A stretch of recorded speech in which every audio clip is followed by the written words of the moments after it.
नमस्कार साथियों, स्वागत है आप सभी का अंकित इंस्पायर्स इंडिया पर। मैं हूं अंकित अवस्थी और आप हैं मेरे साथ में एक ऐसी अंतर्राष्ट्रीय खबर पर चर्चा करने के लिए जिसके चलते इतने दिनों से ट्रंप के द्वारा की जा रही मेहनत पर पानी फिर सकता है। अपडेट यह है कि पुतिन के घर पर हमला हुआ है और पुतिन के घर पर हमला लगभग 90 ड्रोन्स के द्वारा किया गया है। आरोप है कि यह सारा किया धरा यूक्रेन का है और इस बात पर रूस की प्रतिक्रिया है कि अब हम तय करेंगे कि हमें करना क्या है। यह बात इसलिए मायने रखती है कि जहां एक और विटकॉफ और कुशनर मिलकर के ट्रंप के कहे अनुसार जेलेंस्की और पुतिन के बीच में पीस प्लान लिए घूम रहे हैं, 20 सूत्रीय कार्यक्रम बना दिया गया है।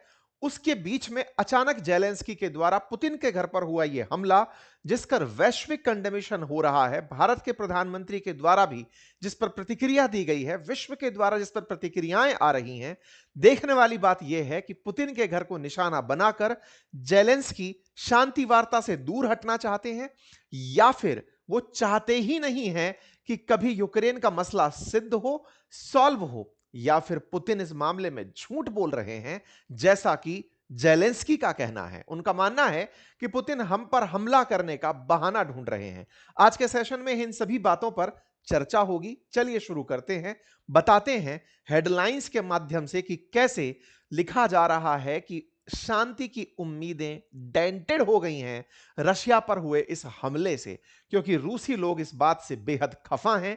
पुतिन और उनके विदेश मंत्री ने सीधी सीधी धमकियां प्रेषित कर दी हैं। जेलेंस्की जो हाल ही में ट्रंप से मिलकर लौटे और लौटते ही उन्होंने अगर यह कार्य किया है तो क्या इस पर ट्रंप की सहमति थी, और अगर थी तो पुतिन ने ट्रंप को ही फोन पर बतिया दिया कि सुनिए हम पर हमला हुआ है और हम पर जब हमला हुआ है तो इसकी फिर प्रतिक्रिया होगी, इस पर आप फिर चुप रहिएगा। आपको मैं आज के सेशन में बताऊंगा कि परसों के दिन जब जेलेंस्की ट्रंप से मिले तो बातचीत क्या हुई, कितना पीस प्लान आगे बढ़ा, और रविवार को मिले जेलेंस्की ने सोमवार को यूक्रेन से निकलकर पुतिन पर हमला क्यों कर दिया और उनके घर को निशाना क्यों बना लिया। ऐसे में पुतिन ने ट्रंप से कहा है कि हम पर हमारे घर पर जो हमला हुआ है इसे स्वीकार नहीं किया जाएगा। जब ट्रंप को यह जानकारी दी गई कि पुतिन के घर पर हमला हुआ है तो ट्रंप ने खुद इसे गलत कदम बताया और यूक्रेन के लिए इसे एक वार्निंग बता दिया। ट्रंप ने कहा कि वो इस बात से बेहद नाराज हैं कि यूक्रेन ऐसा कैसे कर सकता है। जेलेंस्की को इस बात की खबर दी गई है कि तुमने ये गलत किया है, और जब इस तरह की हरकतें हो रही हों तो निश्चित ही इस बात की ग्रेविटी, इंटेंसिटी, इन सब को आप और हम फील कर सकते हैं कि ये वो चीजें हैं जिन्हें नहीं करना था। ट्रंप ने साफ कहा कि यही कारण था कि मैंने टॉम हॉक मिसाइलें नहीं दी थी इन लोगों को, क्योंकि ये कहीं ना कहीं रूस के अंदर घुस के गोले चलाते। ये खुद से ड्रोन बना लिए हैं और आए दिन ये गोले लेके अंदर पहुंच जाते हैं। ये नहीं करना था वाली बात है। तो ऐसे में 28 और 29 दिसंबर की रात इकरान में ड्रोन से पुतिन के घर पर हमला होता है और यह हमला आतंकवादी हमला करार दिया जाता है। मैं आपको बता दूं, पुतिन के बहुत से घर, बहुत सी लग्जरी चर्चा में रही हैं।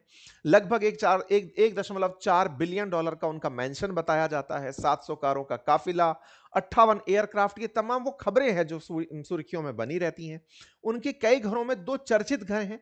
एक घर उनका इस प्रकार से सोची नामक जगह पर बताया जाता है जो कि ब्लैक सी के अंदर है, और एक घर उनका बताया जाता है, पुतिन का घर बताया जाता है बिल्कुल रूस के उत्तर दिशा में, जिसकी तस्वीरें भी बाहर निकल करके आती हैं। कहा जाता है कि पुतिन के जितने भी ये घर बने हुए हैं, इन घरों में जो नोवगोरोड वाला घर है जिस पर पुतिन जनरली निवास करते हैं, उस घर को इन्होंने निशाना बनाया है। सोची और नोवगोरोड में पता नहीं रहता कि पुतिन कहां हैं। पुतिन की सिक्योरिटी इतनी टाइट बताई जाती है कि उनके बारे में यह पता लगाना कि वो कहां हैं, कब हैं, कैसे हैं, ये बड़ा ही रहस्यमय होता है। जैसे सोची वाले घर की कुछ इमेजेस एक बार बाजार में आई थी सैटेलाइट के थ्रू, जिसमें से एक घर की बहुत ही भव्य सी तस्वीर, उस घर के अंदर बिल्कुल महलनुमा आकार का बना हुआ घर, जिसके अंदर tennis court, ice ring, multi storey dormitory, spa centre, winter session, salt water pool, ये तमाम चीजें थी। लेकिन इसके साथ साथ ये ड्राइंग भी बाहर निकल कर आई थी जिसमें बताया गया था कि इनके घर के नीचे प्रॉपर टनल्स का जाल है जिसके माध्यम से पुतिन ट्रैवल किया करते हैं। ऐसे ही इनका एक घर नोवगोरोड रीजन में है, जिस रीजन में यूक्रेन के द्वारा हमला किया गया है, ऐसा क्लेम किया जा रहा है। नोवगोरोड के घर की भी एक बार सैटेलाइट इमेज पब्लिक में आई थी, जिसमें बताया गया था कि इस तरह से पुतिन अपने इतने बड़े मैंशन के अंदर रहते हैं। अब ऐसे में ये मीडिया में खबर बाहर नहीं आ पाई है कि जिस समय यह हमला हुआ, क्या पुतिन उस समय घर पर ही थे या नहीं। लेकिन हां, सरगेई लैवरोव के द्वारा स्पष्ट रूप से कहा गया है कि हम पर इकरान में लॉन्ग रेंज यूएवीज के थ्रू हमला हुआ है और यह नोवगोरोड रीजन में हुआ है। तो कुल जमा अर्थ यह है कि जब यहां के विदेश मंत्री खुद यह बयान दे रहे हैं कि हमारे ऊपर 91 ड्रोन्स चलाए गए हैं, तो यह निश्चित ही एक ऐसी खबर है जिसका कोई ना कोई सेंस बनता होगा, और जब सेंस बनता होगा तो इस पर सुर्खियां भी आएंगी। रूस की सुर्खियां चलती हैं टेलीग्राम पर, तो हमने टेलीग्राम से इनकी ये सारी सुर्खियां बाहर निकाल कर दी। हमने पता लगाया कि इन्होंने प्रॉपर तरीके से अपना कम्युनिके जारी किया है, जिसमें इन्होंने प्रॉपर मेंशन किया है कि हम पर कैसे कैसे हमला हुआ है, और हमने इस बारे में अमेरिका को अपडेट भी कर दिया है। इन्होंने अपनी तरफ से जारी वीडियो में कहा गया है कि लास्ट नाइट पर हम पर हमला हुआ और इस हमले को हम अपने पर हुए आतंकी हमले के रूप में मानते हैं और इसका हम अपने तरीके से जवाब देंगे। तो भाई साहब, इन महानुभाव ने ऐसी हरकत करी क्यों? जेलेंस्की का बयान क्या? जेलेंस्की ने इसे सीधा सीधा फेक करार दे दिया है। इन्होंने कहा है ये फर्जी बातें हैं, एक भी ड्रोन हमारा निशाने पर नहीं लगा, कोई भी हताहत होने की खबर नहीं है, ये हमारे ऊपर हमला करने की इनकी रणनीति है। ये हमारे ऊपर जबरदस्ती एक प्रेशर क्रिएट कर रहे हैं ताकि ये हम पर हमला कर सकें। इन्हें कीव पर हमला करना है। पूरी तरह से जेलेंस्की ने इसे पुतिन पर डाल दिया कि पुतिन हम पर हमला करना चाहते हैं, इसलिए उन्होंने इस तरह की एक फेक खबर उड़ा दी है। वो हमारे खिलाफ हमला करने की नीति बना रहे हैं। वो चाहते हैं कि शांति वार्ता सही से ना चले। अब समझ ये नहीं आ रहा कि सही कौन है। जेलेंस्की सही है जो पुतिन पर आरोप लगा रहे हैं, कि पुतिन सही है जो ये कह रहे हैं कि हम पर हमला हुआ है। पुतिन कह रहे हैं हम पर हमला हुआ है, तो पुतिन का आरोप है कि जेलेंस्की शांति नहीं चाहते। जेलेंस्की कह रहे हैं कि पुतिन झूठ बोल रहे हैं, हमने कोई हमला नहीं किया है, वो हम पर हमला करने की प्लानिंग बना रहे हैं। देखिए, इतना तो आप और हमको इतने दिनों में समझ में आ चुका है कि जेलेंस्की बहुत ही जिद्दी किस्म के नेता निकल कर आए हैं, और उनकी जिद में ये वीडियोस काफी शेयर हुए हैं जिनमें इन्होंने खुद ड्रोन से घुस करके रूस के अंदर हमले किए हैं। इन्होंने खुद ने वो वीडियो साझा किए हैं जिसमें ड्रोन्स का ट्रक जाता है और रूस के अंदर हमले करता है। यूक्रेन के द्वारा मल्टीपल टाइम्स रिफाइनरीज पर, इवन इनके राष्ट्रपति भवन पर, इवन पुतिन के काफिले पर हमले कराए गए हैं। तो जेलेंस्की का दुस्साहस सबको पता है। जेलेंस्की लगातार जिस तरह से रूस के अंदर हमले करके फिर वापस आकर के अपनी शरणगाह में छुप जाते हैं और फिर कहने लगते हैं कि पुतिन झूठ बोल रहे हैं, ये इनका झूठ इस बार झूठ माना नहीं जाएगा। असल में जेलेंस्की अपनी आदत से पुराने समय से मजबूर रहे हैं और लगातार इस तरह की हरकतें करते रहे हैं कि लोगों को लगा है कि जेलेंस्की सही कह रहे हैं कि उन्होंने हमला कैसे किया होगा। वास्तविकता में खुद ने कई बार ये खुद एक्सेप्ट किया है कि देखो हमने ये टारगेट किया। खैर, जो भी है, फिलहाल के लिए पुतिन को तो झूठ बोलना है नहीं, उनको जेलेंस्की के सामने क्यों ही झूठ बोलना। तो वो बोल चुके हैं हम पर हमला हुआ है तो हुआ है। इस पर आप और हम क्या कर रहे हैं? हम इंतजार कर रहे हैं कि इनका क्या होगा। आप पूछेंगे इनका क्या होगा से क्या मतलब है? देखो, इसको ऐसे समझ सकते हैं। आप सभी लोग पिछले 15-20 दिनों से एक चीज को लेकर प्रॉपर अपडेट हैं, और वो अपडेट ये है कि लगातार अमेरिका प्रयास कर रहा है जेलेंस्की और पुतिन के बीच में एक गठबंधन कराने की, कि भाई ठीक है, तुम युद्ध रोको। इसके लिए उन्होंने अपने दामाद को, जो डेविड कुशनर हैं, उनको, विटकॉफ को, जो मित्र हैं ट्रंप के, इनको भेजा हुआ है कि तुम जाओ और जाकर के इन लोगों के बीच में कॉमन पॉइंट लेकर आओ कि किस बात पर दोनों लोग मानेंगे।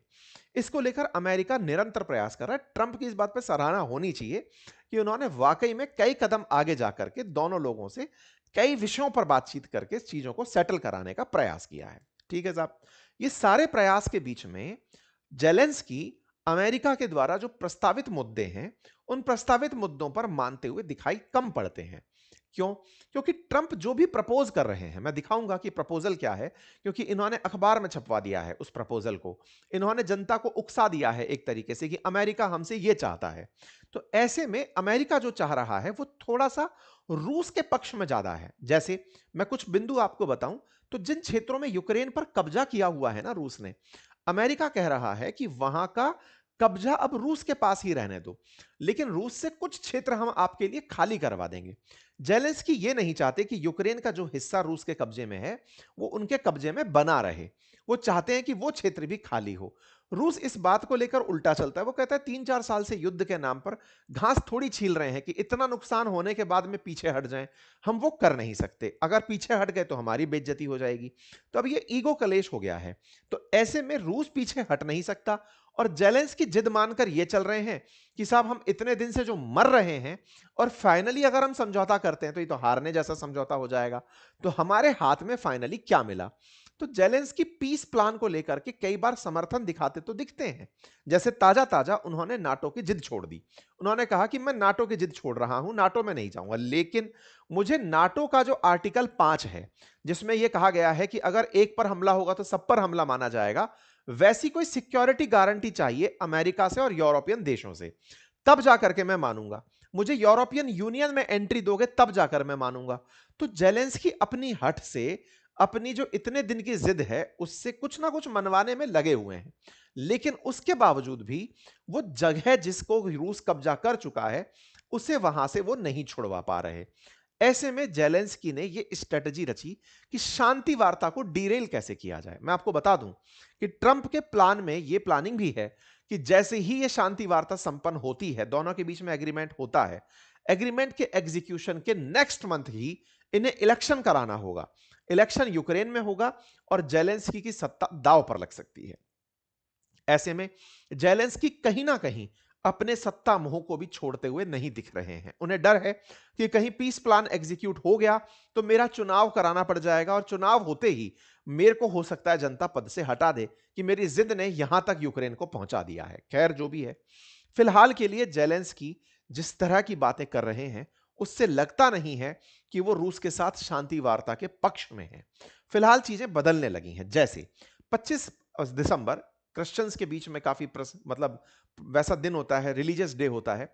उस दिन ये दुआ मांगते हैं और उनका वीडियो वायरल होता है। ये कहते हैं कि मेरी तमन्ना है कि वो मर जाए। किसकी बात हो रही थी? पुतिन की बातें हो रही थी।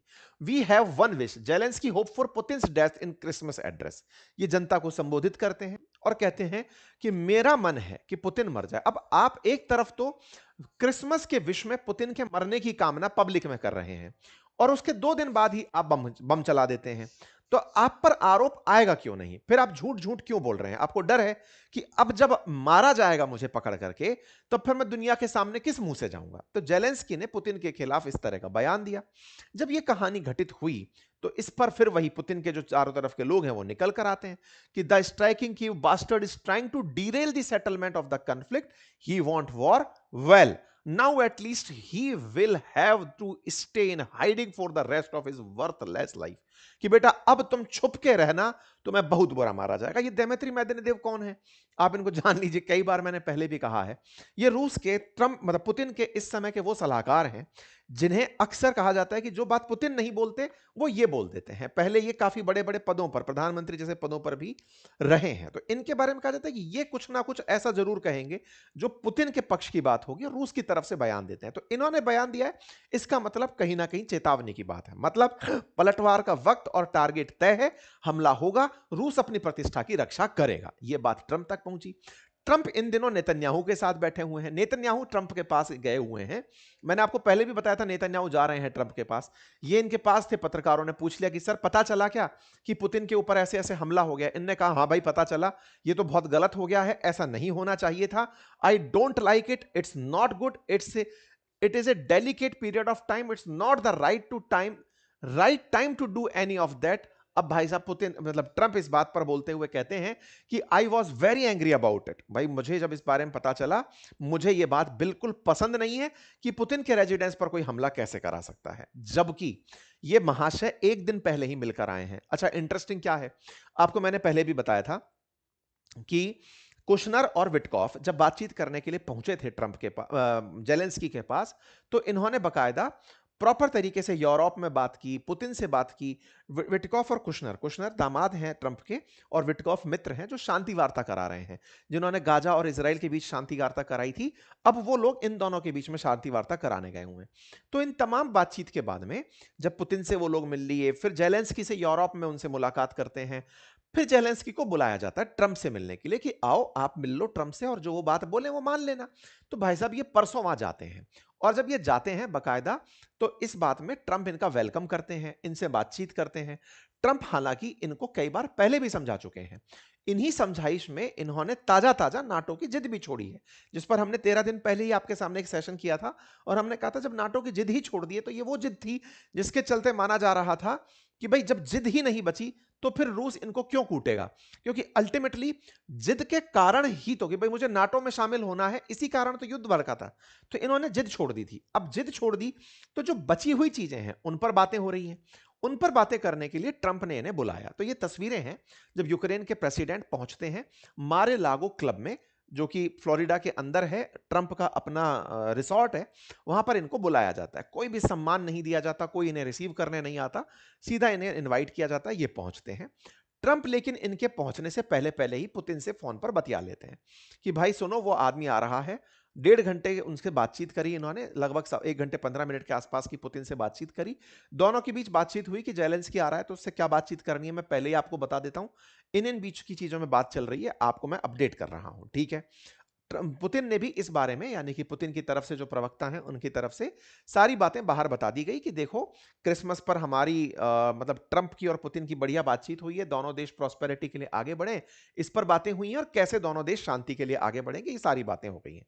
जेलेंस्की पहुंचते हैं, जेलेंस्की का साहब यहां पर स्वागत किया जाता है ट्रंप के द्वारा। बड़ी इंटरेस्टिंग बात है ये, 29 को हमला कर रहे हो, 28 को ट्रंप से मिले हो, और 28 को ट्रंप पर मिलने की कहानी एक दिन में तय नहीं हुई है, काफी लंबा समय लगा है। मतलब विटकॉफ और कुशनर मेहनत कर रहे हैं, इनसे लगातार बातचीत करते करते इनको मिलाने के लिए लेकर आए हैं। लेकिन जब इनसे बातचीत होती है ट्रंप बड़े निराश होते हैं। ट्रंप निराश होते हैं और वो कहते हैं कि देखो साहब 95% चीजों पर बात बन चुकी है, 5% पर अभी भी नहीं बनी, और अगर बात नहीं बनती है तो पहले ही ये विश्व युद्ध के बाद, सेकंड विश्व युद्ध के बाद सबसे डेडलीस्ट युद्ध में शामिल हो चुका है। मतलब ये वॉर अगर नहीं शामिल होती है तो ये वॉर और लंबे समय तक खिंचती रहेगी। मतलब या तो वॉर खत्म होगी या फिर ये बहुत लंबे समय तक खिंचेगी। मतलब एक तरह से ट्रंप भी इस आदमी के सामने हिम्मत हार चुके हैं। 16 मिनट तक इनसे इन पर्सन बातचीत की कि भाई बताओ तुम चाहते क्या हो। फिर प्रेस के सामने इनको लेकर के गए, 1.5 घंटे तक प्रेस के सामने बातचीत करवाई कि भाई बताओ चाहते क्या हो। तो जेलेंस्की जो है ना, इनके मुंह पर तो बोलकर आते हैं कि सर शांति चाहते हैं हम लोग, हम बढ़िया से शांति चाहते हैं, आप जैसा कहोगे वैसा करेंगे।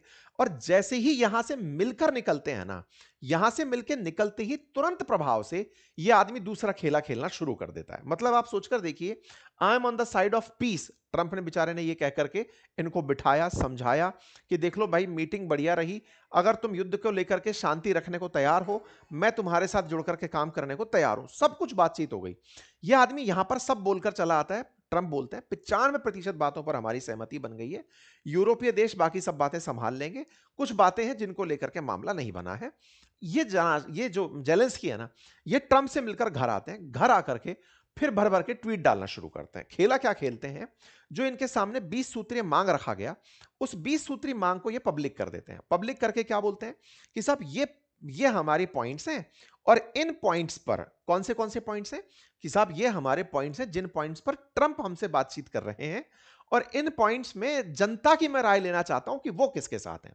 भाई साहब जेलेंस्की अगले दिन आकर के सारा की सारा रायता पहले दिन में बढ़िया से जनता के सामने फैलाते हैं कि सुनो ये 20 पॉइंट हैं, मैं आप सबसे पोल चाहता हूं। 20 पॉइंट में इन्होंने अपनी बात रखी कि देखो हमने यूक्रेन के लिए सुरक्षा की गारंटी मांग ली है, हमने मांग ली है कि हमारे 8 लाख सैनिक तैनात रहेंगे, हमने नाटो जैसी सुरक्षा मांग ली है, हमने $800 बिलियन का पैसा मांग लिया है, जो रूस के असेट बंद करके रखे गए हैं वो असेट्स को मैं कंट्रोल करने लगूंगा, ये सब हमने मांग लिया है। ये सारी बातें जेलेंस्की पब्लिक के सामने रख देते हैं।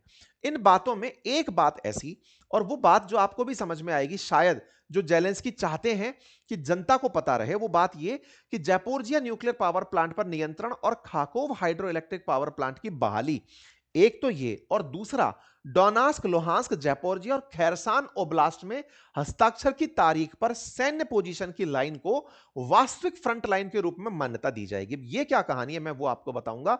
दूसरा, समझौते को लागू होने के रूस को निप्रोपेट्रोव्स्क, माइकोलाइव, सूमी और खार्किव ओब्लास्ट के कब्जे वाले हिस्सों में अपने सैनिकों को हटाना होगा। ये क्या कहानी है मैं आपको बताता हूं। देखो, कहा यह गया है कि ये वाला जो क्षेत्र है ना, इस पर आखिरी दिन जहां पर सेना खड़ी होगी, आखिरी दिन सेना खड़ी होगी से क्या मतलब है कि जिस दिन पर यहां पर सेना प्रेजेंट रहेगी इस क्षेत्र में, उस क्षेत्र को फाइनल लाइन मान लिया जाएगा, नंबर एक।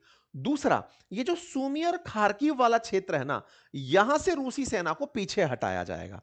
ये ट्रंप ने इनको सजेस्ट किया है। ट्रंप का सजेशन ये है कि आपको ये वाले जितने भी क्षेत्र हैं, इनको तो मानना पड़ेगा कि ये रूस के हो गए अब। ऊपर वाले जो क्षेत्र है ना, इन पर से मैं रूस को हटने की कह सकता हूं कि सेना को पीछे ले लो, पीछे सरक जाओ, ये वाली बात मैं तुम्हारे लिए करवा सकता हूं। ठीक है साहब, तो ये वाली बात यहां पर इन लोगों के बीच में निकल कर आ जाती है। ये वाली बात निकल कर आती है तो यहां से ही एक मैसेज निकल कर आता है कि जेलेंस्की कुल मिलाकर के इन क्षेत्रों को छोड़ना नहीं चाहते। इसलिए जनता के बीच में कोई बात हो, जनता थोड़ा सा तैयार भी होने लगे, तो एक रात पहले ही हमला करा दो। जेलेंस्की ने रेफरेंडम की बात के लिए कहा कि हम तो चाहते हैं, रूस वाले ये नहीं चाहेंगे। ऐसा करके जनता में कहीं ना कहीं रूस के प्रति पक्ष क्रिएट ना हो जाए, इन महाशय ने 29 तारीख के दिन ही रूस पर हमला करवा दिया। अब उसका बदला क्या होगा? रूस पलट करके यूक्रेन पर हमले करेगा। जब रूस पलट कर यूक्रेन पर हमले करेगा, तो यूक्रेन की जो जनता है वो एंटी रूस हो जाएगी। इसका मतलब वो रेफरेंडम पर हस्ताक्षर करने से हटेगी। वो मानेगी ही नहीं कि अमेरिका की बात हमें माननी चाहिए। कुल मिलाकर के पीस प्लान एग्जीक्यूट नहीं होगा। तो कहा जा रहा है कि जेलेंस्की ने यह जानबूझकर खेला किया कि एक बार पुतिन को उकसा देते हैं। पुतिन अब हमें कूटने आएंगे, हम तो बंकरों में छिपे रहेंगे, लेकिन जब वो हमें कूट रहे होंगे तो यूक्रेन की जनता एंटी रशिया हो जाएगी और जो शांति वार्ता है वो हो नहीं पाएगी। यूक्रेन का इसमें जो सबसे इंपॉर्टेंट मत है, जो लगातार पुतिन कहते आ रहे हैं कि पुतिन जेलेंस्की जो है वो एक नंबर के करप्ट और भ्रष्ट आदमी है। वो इस युद्ध से बनाए हुए पैसे से अपनी जिंदगी को सेट रखना चाहते हैं, इसीलिए वो इस युद्ध को लगातार खींचे चले जा रहे हैं। पर खैर, जो भी है, इस पूरी बार का सार यह है कि यहां पर जो भी हुआ वो अच्छा नहीं है। अपडेट में पुतिन निश्चित ही यूक्रेन के ऊपर बड़ा हमला का प्लान करवाएंगे। इस बात के ऊपर दुनिया के देश तो यूक्रेन के साथ इसलिए खड़े हैं कि हां भाई, तुम्हारा हम कोई और मदद नहीं कर सकते, पीस प्लान पर बने रहना। लेकिन हां, यह बात तय है कि पुतिन ने अब यूक्रेन पर हमले की प्लानिंग शुरू कर दी है। मीडिया रिपोर्ट्स बाहर आना शुरू हो चुकी हैं। विदेश मंत्री का बयान आ चुका है कि कीव ने जो हमारे साथ किया वो दुस्साहस है और पुतिन इसका अटैक का बदला लेने के लिए तैयार है। न्यूज मीडिया में आना शुरू हो चुका है। ये पीस प्लान को उतारने का प्रयास था, जेलेंस्की इसमें कामयाब हो गए हैं और अब आने वाले समय में सब लोगों की तरफ से इस पर प्रतिक्रियाएं आएंगी। जैसे शहबाज शरीफ ने यहां पर पुतिन के पक्ष में बयान दिया है कि साहब ये टेररिस्ट अटैक है, और ये मतलब टेररिस्ट अटैक क्या मतलब, इन्होंने तो इस तरह से इसको कहा है कि आपके एक्सेलेंसी के घर पर हमला जो है वो बहुत गलत है और हम इसमें आपको सॉलिडरिटी शो करते हैं। पाकिस्तान का ये जो बयान है, ये इसके विदेश नीति के अंदर एक नया ही मोड़ दिखाता है। हालांकि इसको जब ऊपर से डांट पड़ेगी तब तो शायद कोई और ही संभालेगा। खैर, जो भी है, जेलेंस्की ने पहले दुस्साहस पहले भी किए हैं, उनका भी इसको मुंहतोड़ जवाब मिला है और अब फिर से कुछ ना कुछ देखने को आप लोगों को मिलेगा। जैसे पुतिन की कार में ब्लास्ट कराना हो या राष्ट्रपति भवन पे हमला कराना हो, जेलेंस्की का यह प्रयास रहा है, लेकिन पुतिन के घर पर हमला कराना, भारत की तरफ से भी इसकी निंदा हुई है और यह एक बड़ी बड़ी घटना के रूप में देखा जा रहा है। बाकी जैसा भी होगा, आप लोगों को अपडेट के रूप में जानकारी दी जाएगी। मेरे द्वारा आप लोगों के लिए क्रिप्टो की एक फ्री सीरीज शुरू की गई है बातें बाजार की यूट्यूब चैनल पर, जिसका लिंक मैंने कमेंट बॉक्स में पिन किया है। हिंदी में पूरी सीरीज है, डिटेल में जाकर उसे समझिए, विद प्रैक्टिकल मैंने आपको यहां पर समझाया है। आप जाकर के उसे ज्वाइन कर सकते हैं। और हां, ईयर एंड सेल चल रही है बातें बाजार की और अपनी पाठशाला के सभी कोर्सेज पर, आप उसका लाभ सुनिश्चित कर लें, क्योंकि इसमें हमारी बुक्स पर भी फ्लैट ऑफ आ रहा है। हमारे RAS BPSC तमाम कोर्सेज पर ऑफ है, बातें बाजार की के प्रोडक्ट्स पर ऑफ है। आप सभी ऑफ का लाभ ले सकते हैं। चैनल पर नए हैं तो सब्सक्राइब करें। फिलहाल के लिए इतना ही, बहुत बहुत धन्यवाद।